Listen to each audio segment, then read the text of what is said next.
શાંતાકારં ભુજગશયनं પદ્મનાભં સુરેશં વિશ્વાધારં ગગનસદૃશં મેઘવર્ણં શુભાંગં લક્ષ્મીકાન્तं કમલનયनं યોગવિદ્યાર્ણગમ્યં વંદે વિષ્ણુ ભવભયહરં સર્વલોકૈકનાથમ. શ્રી સત્યનારાયણ ભગવાન કી જય. શ્રી પુરુષોત્તમ ભગવાન કી જય. આપણે ભગવાન શ્રી હરિનારાયણને પુરુષોત્તમ ભગવાન પણ કહીએ છીએ, ભગવાન શ્રી હરિ વિષ્ણુ પણ કહીએ છીએ, નારાયણના સ્વરૂપથી ઓળખીએ છીએ. આમ અલગ અલગ પ્રકારે ભગવાનના નામ છે. ભગવાન કૃષ્ણ પરમાત્માના સ્વરૂપમાં પણ આપણે વિષ્ણુ ભગવાનને ઓળખીએ છીએ. હરિ તારા નામ છે હજાર, કયા નામે લખવી કંકોત્રી. આમ ભગવાનના અનેક નામો છે, પણ અનેક નામોની અંદર શુભ ફળ આપવાવાળું અને ઉત્તમ ફળની પ્રાપ્તિ કરાવવાવાળું કોઈ નામ હોય તો ભગવાન કૃષ્ણ પરમાત્માનું છે. અને કૃષ્ણ પરમાત્મા જે મહિનાના અધિષ્ઠા દેવ હોય એ મહિનાના એના ફળને વર્ણવવા માટે સ્વયં શેષનાગ જે 1000 શેષ ધરાવે છે, 1000 સહસ્ત્ર ફેણ ધરાવે છે, અને એ ફેણો દ્વારા પોતાના જે કહેવાય પુરુષોત્તમ માસ જે છે એના જે વર્ણન કરી શકે, એના વર્ણવવા માટે એ પણ અસમર્થ છે. એટલું આ પુરુષોત્તમ મહિનાનું મહત્ત્વ છે. અને આની અંદર જે કોઈ પણ વ્યક્તિ પૂર્ણ શ્રદ્ધા અને ભાવથી પુરુષોત્તમ મહિનો કરે છે અને પુરુષોત્તમ માસની જે કથાઓ છે એ કથાઓનું શ્રવણ કરે છે, એને જીવનમાં કોઈ પણ પ્રકારના દુઃખ રહેતા નથી, કોઈ પણ પ્રકારની આધિ વ્યાધિ અને ઉપાધિ રહેતી નથી, અને જીવનમાં ખૂબ સારા ફળ પ્રાપ્ત કરે છે. તો આજે પુરુષોત્તમ માસની અંદર ચોથા દિવસે હું ચોથા દિવસની કથા લઈ અને આપની સમક્ષ ઉપસ્થિત થયો છું. ખૂબ જ ભાવથી, શ્રદ્ધાથી, પ્રેમથી ભગવાન નારાયણની કથા સાંભળજો. આજે આપને કથા કહીશ ધનબાઈ અને મનબાઈની. એક સુંદર મજાનું રમણીય નગર હતું. એ નગરની અંદર ભોજ રાજા જે છે એમનું રાજ્ય ચાલતું હતું. અને ભોજ રાજા પ્રજા વત્સલ રાજા હતા. કે કોઈ પણ પ્રકારે પોતાની પ્રજા દુઃખી ન હોવી જોઈએ. છૂપો વેશ લઈ અને નગરમાં જતા અને લોકોનું દુઃખ અને દર્દ જાણતા. આ વસ્તુ આજે જે રાજકીય કાર્યો કરી રહ્યા હોય એમના માટે પણ ખૂબ મહત્ત્વની વસ્તુ છે.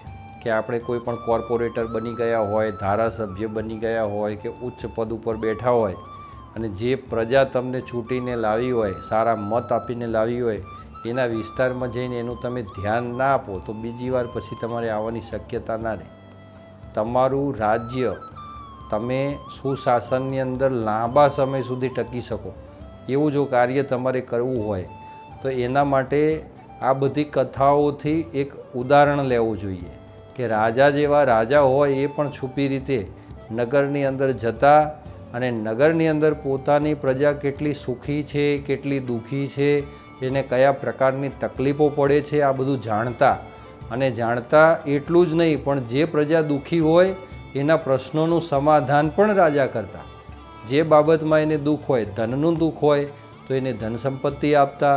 કોઈ પણ સામાજિક તકલીફોમાં હોય તો એ સામાજિક તકલીફો પણ દૂર કરતા. એવી રીતે મનના સંશયો પ્રજાના દૂર કરતા. એ રાજાનું કર્તવ્ય હતું. અને આવું જે કર્તવ્ય કરતા હોય એવા રાજાને કોણ ના માને? તમે પણ જો આવું કામ કરો તમારા વિસ્તારમાં તો તમે પણ દેવની જેમ પૂજાઓ. માટે આ જે રાજા હતા ભોજ રાજા, એમને પ્રજા બહુ જ માનતી, કારણ કે પ્રજાના બધા દુઃખોને સાંભળતા.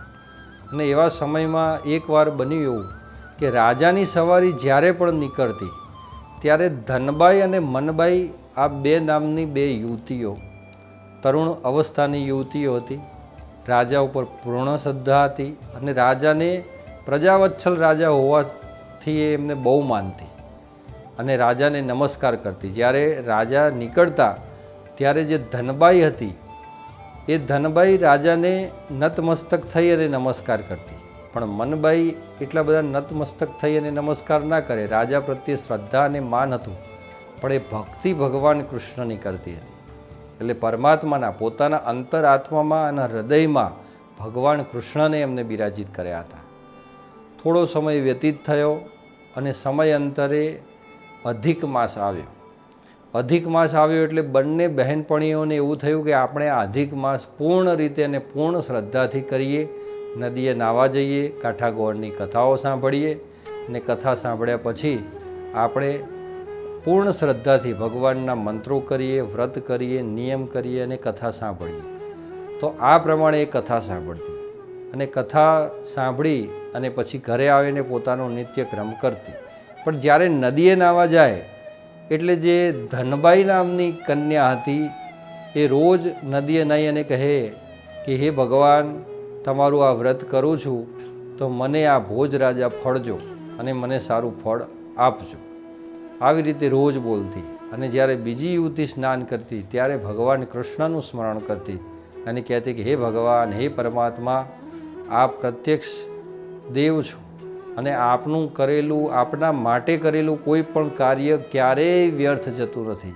આપ દયાના સાગર છો, આપ કરુણાનિધાન છો. હે ભગવાન, હે નારાયણ, મારા ઉપર તમે કૃપા દ્રષ્ટિ રાખજો. બસ આટલું જ કહેતી. હવે આ રોજ નિત્યક્રમ થતો અને એમાં રાજાની દાસી હતી. રાજાના મહેલમાં જે કામ કરતી હતી એ દાસી હતી. એ દાસી રોજ આ નિત્યક્રમ જોતી. એને એમ થયું કે આ તો એક દિવસ બોલશે, બીજા દિવસ બોલશે, પણ રોજ આ યુવતી એક જ બોલતી. જે ધનબાઈ હતી એમ જ કહેતી કે હે ભગવાન, મારા ઉપર તમે પૂર્ણ શ્રદ્ધા અને પ્રસન્ન થયા હોય તો ભોજ રાજા જે છે એ મને ફળજો. એટલે આ જે વાત જે છે ને એ જે આ નગરમાંથી, રાજાના નગરમાં જે રાજાની પરિચારિકા હતી, સેવિકા હતી, એને રાજાને વાત કરી કે રાજા, હું રોજ નદીએ નાહવા જાઉં છું અને ત્યાં ધનબાઈ નામની એક યુવતી છે અને એ રોજ પુરુષોત્તમ ભગવાનનું વ્રત કર્યું છે, નદીએ નાહે છે અને નહીં અને બહાર નીકળે એટલે ભગવાન પાસે એક જ પ્રાર્થના કરે છે. હાથમાં જળ લે ખોબામાં અને કહે કે હે ભગવાન, મારું વ્રત, મેં જે કંઈ પણ વ્રત કર્યું છે પૂર્ણ શ્રદ્ધાથી કર્યું છે તમારું વ્રત, અને તમે મારા ઉપર પ્રસન્ન હોવ તો ભોજ રાજા મને ફળજો. રોજ આવું કહે છે. એટલે રાજાને એમ થયું કે ભાઈ આ કોઈ દરિદ્ર કન્યા હશે અને કંઈક ધન સંપત્તિની જરૂર હશે. એટલે એને બીજા દિવસે પોતાના રાજ્યની અંદર બોલાવે છે. રાજ્યની અંદર, નગરની અંદર બધા સભાસદો બેઠા હોય છે અને એ બધા સભાસદોની વચ્ચે એને બોલાવવામાં આવે છે. એટલે પહેલાં તો રાજાનું તેડું આવ્યું, રાજા બોલાવે છે એટલે આ કન્યા ખૂબ જ ખુશ થઈ ગઈ. એને મનમાં ને મનમાં થયું કે રાજા મને ફળ્યા, અવશ્ય પુરુષોત્તમ ભગવાનનું વ્રત મને ફળ્યું છે એટલે જ મને રાજાએ બોલાવી છે. આજે તો મને ઘણી બધી ધન સંપત્તિ મળશે, સોના મહોરો મળશે. આવો વિચાર કરતી કરતી રાજા પાસે જાય છે. રાજા આ બાજુ એક યુક્તિ કરે છે.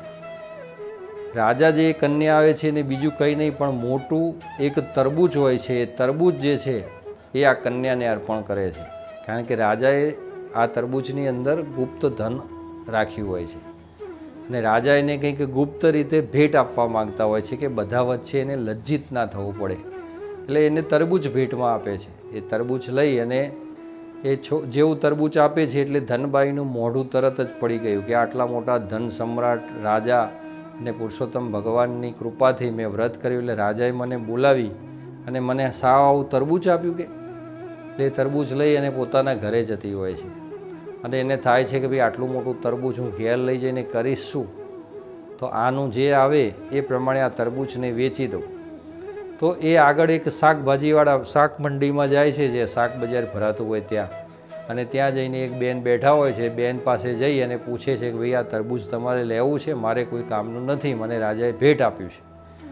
તો એ પેલી જે વેચવાવાળી હોય છે બેન, શાકભાજી જે વેચતા હોય છે, એમને થાય છે કે ભાઈ ચલો તરબૂચ, આને પૈસાની જરૂર છે, આપીને ખરીદી લઈએ. એટલે થોડા પૈસા આપી અને તરબૂચ ખરીદી લે છે. એ પૈસા લઈ અને ધનબાઈ જે છે પોતાના ઘરે જાય છે.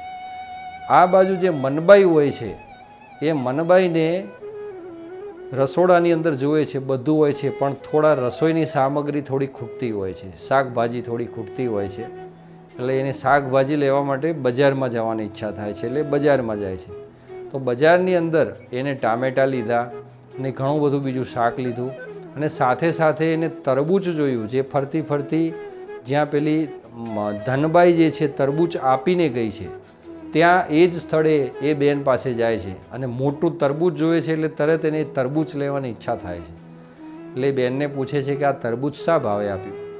એટલે એ બેન કહે છે કે ભાઈ ભાવ તો મેં આપ્યો છે, પરંતુ મારે અત્યારે હવે ઘરે જવાનું મોડું થાય છે, મારું શાકભાજી વેચાઈ ગયું છે, હવે આ તરબૂચ રહ્યું છે, તો તમે જો ખરીદતા હોય તો હું લાયા ભાવે પડતર કિંમતે આ તમને આપી દઉં. એટલે એ પ્રમાણેની જે કિંમત હોય છે એ જ કિંમતમાં એને તરબૂચ આપી દે છે. અને તરબૂચ લઈ અને ધનબાઈ જે છે એ જે તરબૂચ આપેલું હોય છે ને આ મનબાઈ જે છે એ તરબૂચ ખરીદીને લાવે છે. એ મનબાઈ તરબૂચ ખરીદી અને પોતાના ઘેર લાવે છે. એને થયું કે આટલું મોટું રસાળ તરબૂચ છે, બાર છોકરાઓ રમે છે, તો લાવો ત્યારે થોડું એમને પણ હું આપું. દયા અને કરુણાનો ભાવ હોય એ ભગવાન શું ના કરે એના માટે. જીવનમાં જો તમારી દયા હોય, કરુણા હોય, પ્રેમ હોય, મમતા હોય, આ બધું તમારા જીવનમાં હોય તો ભગવાન પણ આ બધા કાર્યોથી જ પ્રસન્ન થાય છે. એટલે જેવા મનબાઈ જે છે એ તરબૂચને ચીરો મારી અને કાપે છે, ત્યાં તો શું અસંખ્ય અઢળક સોના મોહરો જે છે એ આખું સોના મોહરોથી ભરેલું એ તરબૂચ હોય છે. એની અંદરથી ઘણી બધી સોના મોહરો નીકળે છે. અને સોના મોહરો નીકળતા જ જે છે એ મનબાઈ તો એકદમ અચરજ પામી જાય છે કે આટલું અઢળક સોના મોહરો આટલા તરબૂચમાંથી, અને આ કઈ રીતે નીકળ્યું, અને આ કઈ રીતે થયું, કંઈ સમજાતું જ નથી. પણ અંતે એમને થયું કે મેં પુરુષોત્તમ મહિનો કર્યો છે અને ભગવાન કૃષ્ણ મને ફળ્યા છે, પુરુષોત્તમ ભગવાન જ મને ફળ્યા છે, નહીં તો તરબૂચની અંદરથી આટલી ધન સંપત્તિ નીકળે નહીં, મને મળે નહીં. એટલે બધી સંપત્તિ જે તરબૂચમાંથી જેટલા પણ સોના મહોરો નીકળી છે એ બધી સોના મહોરો એક ગડુડીમાં ભરી લે છે. એમાંથી એક સોના મહોર જે છે એ લઈ અને એ નગરમાં એક સોની હોય છે, સોનીને ત્યાં જઈ અને વેચે છે તો એના ઘણા બધા પૈસા આવે છે. સોનાથી એને ઘણી બધી ધન સંપત્તિ મળે છે. અને એ ધન સંપત્તિ આવે છે એનાથી એને બ્રાહ્મણોને જમાડવાની જે ઈચ્છા થઈ હોય છે એ પ્રમાણે પોતાના નગરના જેટલા પણ બ્રાહ્મણો હોય છે એ બ્રાહ્મણોને પોતાના ઘરે જમવા બોલાવે છે. જમવાની સાથે સાથે બધા જ બ્રાહ્મણોને એ વસ્ત્રદાન કરે છે. અને બધા બ્રાહ્મણોને વસ્ત્રદાન કરવાની સાથે સાથે ખૂબ સુંદર મજાની દક્ષિણાઓ આપે છે, સારામાં સારી દક્ષિણા આપે છે. અને દક્ષિણા, અલંકાર અને આ બધા વસ્ત્રો આ બધું લઈને જ્યારે નગરમાંથી બધા બ્રાહ્મણો જતા હોય છે ત્યારે એક જ વાત બોલતા હોય છે, ધન્ય હો ધનબાઈની જય હો, ધન્ય હો ધનબાઈની જય, અરે ધન્ય હો મનબાઈની જય હો, ધન્ય હો મનબાઈની જય હો. આવી રીતે મનબાઈની જય બોલતા બોલતા જતા હોય છે. અને આ મનબાઈની જય જય બોલતા હોય છે એટલે રાજા વિચારમાં પડી જાય છે કે રાજાને ત્યાંથી નીકળવું અને બધાને મનબાઈની જય બોલાવતા બોલાવતા જવું. એટલે રાજાને એમ થયું કે મેં તો જે ધન સંપત્તિ આપી હતી એ ધનબાઈને આપી હતી, તો આ બધા જે છે મનબાઈની જય બોલાવતા કેમ જાય છે? એટલે રાજા પોતાના ગુપ્તચરો હોય છે એમને મોકલી અને તપાસ કરાવડાવે છે. તો રાજાને જાણવા બનેલ છે કે તમે જે ધનબાઈને ધન સંપત્તિ જે તરબૂચમાં આપી હતી એ ધનબાઈએ એ તરબૂચ પોતાના ઘરે ના લીધું અને બારોબાર વેચી દીધું અને એના જે પૈસા એ લઈ લીધા એમને. પરંતુ આ બાજુ જે મનબાઈ હતા એ મનબાઈએ તરબૂચ ખરીદ્યું અને એ તરબૂચ જ્યારે ચીરે છે તો એની અંદરથી એમને ઘણી બધી ધન સંપત્તિ મળી અને એ સંપત્તિના અધિકારી મનબાઈ થયા છે. એ ધન સંપત્તિ મળવાથી એ જે બેન છે ખૂબ જ ધાર્મિક છે, ભગવાનનું નામ લે છે અને ભગવાન કૃષ્ણના પરમ ભક્ત છે.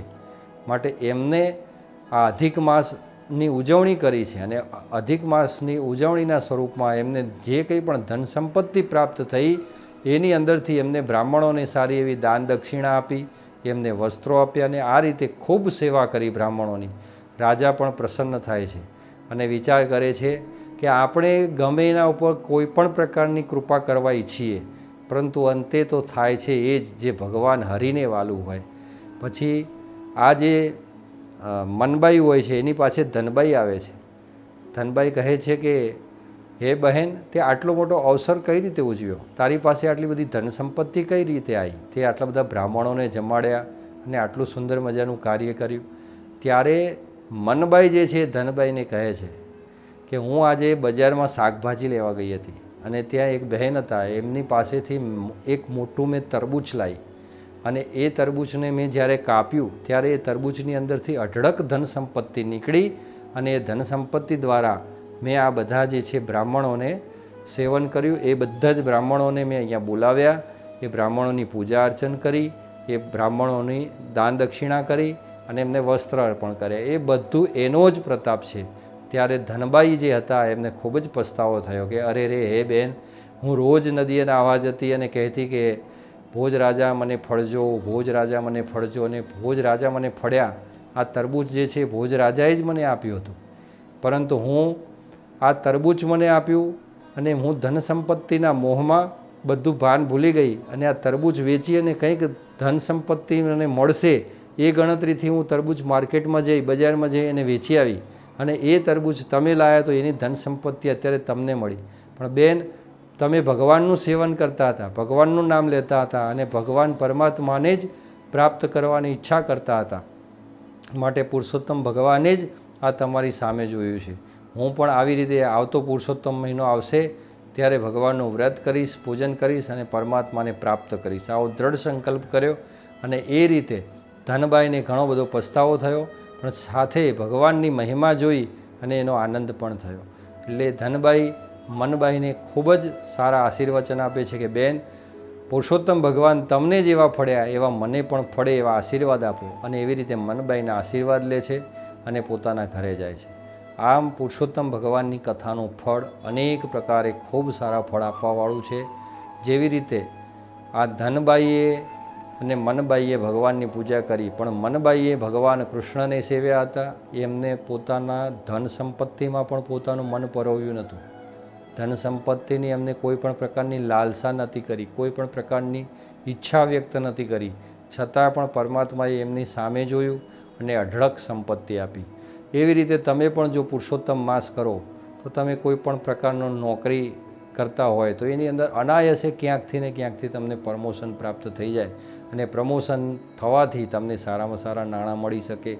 અથવા તો તમે કોઈની સેવા ચાકરી કરતા હોય તો એની અંદર પણ તમને સારામાં સારી ધન સંપત્તિ પ્રાપ્ત થઈ શકે. અથવા તો વ્યવસાયની અંદર પણ સારામાં સારા લાભ તમે પ્રાપ્ત કરી શકો. ભગવાન શ્રી હરિનારાયણ એ જ આ જગતને ચલાવે છે. દરેક વ્યક્તિને પાલન કરવું, પોષણ કરવું એ એમની જવાબદારી છે. કયા વ્યક્તિને શું જોઈએ છે, કેટલું જોઈએ છે, ક્યારે આપવું અને ક્યારે ના આપવું એ બધું પરમાત્માના જ હાથમાં છે. જો માણસના હાથમાં હોય તો અનેક પ્રકારની મહેનતો દરેક વ્યક્તિ કરે છે. આ જગતમાં કોઈ વ્યક્તિ એવો નથી કે જે મહેનત કર્યા વગર રહેતો હોય. તો પણ બધાને કોઈને સફળતા મળે છે, કોઈને નિષ્ફળતા મળે છે, બધાને ધન પ્રાપ્ત થતું નથી. પણ તમે જે કર્મ કરો એ કર્મની સાથે ધર્મને જોડો અને પરમાત્માની ભક્તિને જોડો અને ભક્તિ સાથે તમે આગળ વધો તો તમારા કાર્ય અવશ્ય સિદ્ધ થાય છે. અને પરમાત્મા તરફ લક્ષ્ય રાખવાથી આપની સર્વ મનોકામના પરમાત્મા પૂર્ણ કરે છે. એ આ કથાનો મૂર્ત ભાવાર્થ અને મૂળ અર્થ છે. તો આ કથાને શ્રવણ કરી પુરુષોત્તમ માસના ચોથા દિવસની કથાને ગ્રહણ કરશો અને ભગવાન પ્રત્યે આપની પ્રીતિની વૃદ્ધિ કરશો. જય શ્રી કૃષ્ણ.